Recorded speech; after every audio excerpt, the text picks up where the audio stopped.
Assalamualaikum warahmatullahi wabarakatuh. Kenalkan, nama saya Irfan Hidayatullah, NIM saya 14012300116. Saya dari kelas 1 Deko. Di sini saya akan mempresentasikan penerapan atau penggunaan algoritma.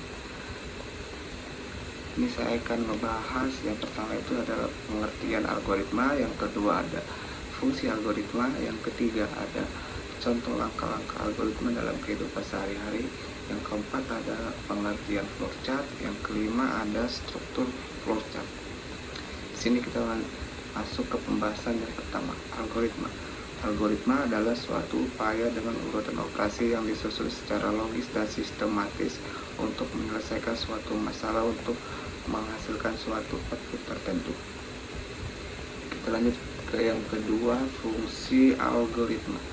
Membantu Anda memecahkan masalah tertentu dengan cara yang logis dan sistematis.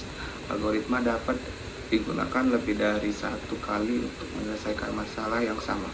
Algoritma juga dapat digunakan untuk membantu memecahkan masalah yang kompleks dengan lebih sederhana. Kita lanjut ke yang tiga, ada contoh algoritma dalam kehidupan sehari-hari. Di sini ada dua contoh. Yang pertama, membuat kopi, yang kedua bertransaksi di ATM. Kita bahas yang membuat kopi dulu. Yang pertama, siapkan bahan-bahan seperti kopi, air, dan gula. Yang kedua, masukkan kopi dan gula ke dalam gelas. Yang ketiga, tambahkan air panas ke dalam gelas. Yang keempat, aduk hingga kopi dan gula larut. Yang kelima, diamkan selama beberapa menit. Yang keenam, saring kopi menggunakan seringan kopi. Yang ketujuh terakhir, kopi tubruk siap disajikan. Di sini ada yang kita lanjut ke yang kedua, bertransaksi di ATM.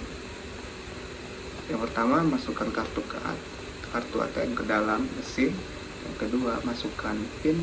Yang ketiga, pilih jenis transaksi yang diinginkan. Yang keempat, masukkan nominal uang yang akan ditarik atau ditransfer. Yang kelima, tunggu hingga mesin selesai memproses transaksi. Yang keenam, ambil uang atau kartu ATM yang keluar dari mesin. Yang ketujuh terakhir, selesai. Ini contoh algoritma dalam kehidupan sehari-hari.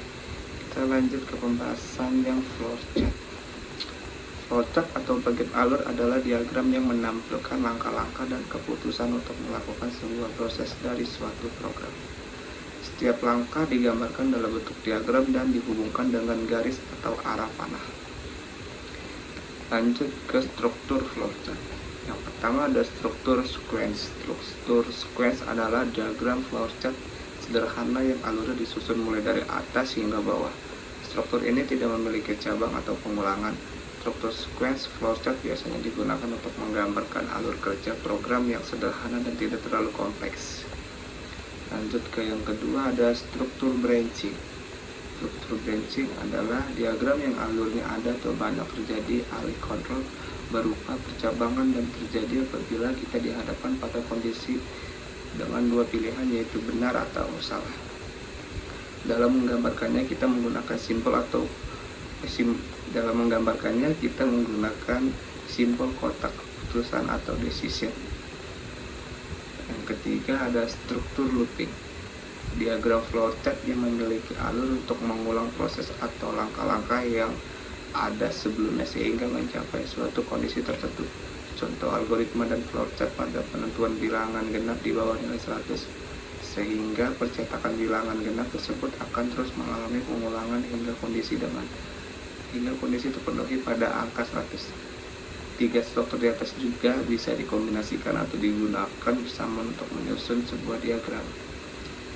Yang terakhir, kesimpulan algoritma adalah serangkaian langkah-langkah terstruktur dan terurut yang digunakan untuk menyelesaikan suatu masalah atau memecahkan suatu masalah.